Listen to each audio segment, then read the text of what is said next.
Eu fico nervoso na hora, não consigo escrever quase nada. Tô meio estressado também. Ansiedade, nervosismo, estresse, o causador de todos esses problemas, Ana Paula, quem é? O vestibular. E o desafio do vestibular já começou, né, Márcio? De um lado a pressão dos pais, do outro a dos professores e também a angústia dos próprios candidatos. Como lidar com tudo isso?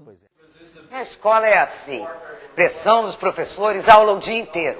Em casa, a pressão dos pais. Internamente, uma cobrança. O vestibular está chegando. Como lidar com a ansiedade, com o estresse? Será que algum deles consegue ficar zen numa hora dessa? Nesta escola particular em Botafogo, os vestibulandos têm tratamento VIP. Não no sentido de mordomia, mas de dedicação dos professores e alunos. A preparação é como para a final de um campeonato. A gente tem que entrar em campo, tem que ser mesmo como um time, né? Para falar sobre os desafios do vestibular, nós convidamos 3 feras no assunto. O Celso Tutia, que passou em primeiro lugar em Medicina na USP, João Vitor Perufo, primeiro lugar em Administração na Fundação Getúlio Vargas, e também a Thaís Correia, que foi a segunda colocada na FUVEST e primeira colocada entre as mulheres na USP. Ô Celso, você estudou dia e noite para conseguir passar no vestibular? Não, eu ia pro cursinho, fazia as aulas do cursinho, depois chegava em casa, dormia a tarde inteira, aí à noite eu dava uma estudada. João Vitor, você fazia a mesma coisa? Você tinha horários para estudar? Quantas horas você estudava por dia? Eu não tinha horário para estudar. De acordo com a prova que eu tinha no dia seguinte, assim, eu dava uma olhada naquela matéria, mas a minha preocupação era sempre em aprender aquilo que eu não tinha aprendido. Se eu via que alguma coisa estava difícil ainda, que eu não tinha entendido aquela coisa, eu ia pesquisar, procurar, sempre saber.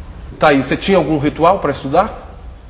Não, eu costumava comer antes de estudar. Sempre que eu ia estudar antes, eu fazia um lanchinho, assim, porque eu fico nervosa se eu não como. Não dava indigestão. Não. E eu tomava também bastante água. Você estudou meia hora antes de ir para a prova? Não, não tem como. Dá muito mais nervoso se você faz isso. Na véspera eu peguei o livro de história e li tudo que eu podia. Você relaxou assim para fazer a prova? Pior, bem descompromissado, eu não peguei um assunto específico. Comecei a abrir nas páginas, virando página, pulava capítulo, olhava o que eu queria, o que eu não me lembrava, ia revisando assim. Em Pedra de Guaratiba, alunos e ex-alunos do vestibular comunitário se encontram sempre. Aqui, quem já passou para a faculdade retorna como professor. Todos são voluntários. O país já não acredita muito em educação. O lugar que eu morava, muito menos. As pessoas, se você dissesse que queria estudar, muita gente tirava sarro. Um dia, quando teve pessoas que eu falar que queria prestar ETA, a pessoa dá risada na minha cara, entendeu?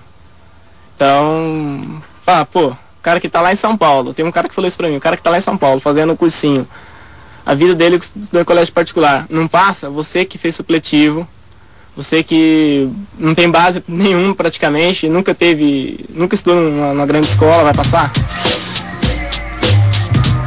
João também nunca estudou numa grande escola, mas isso não o impediu de ser aprovado em...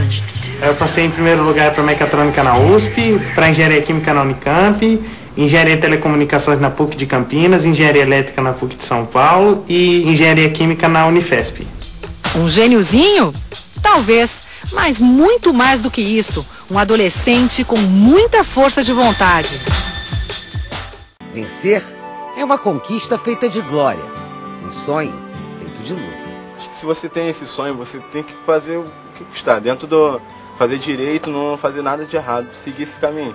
Todo mundo pode, né? Só aquelas pessoas que estudam em colégio bom, muito bom, eu também posso, entendeu? Então eu quero passar para eles.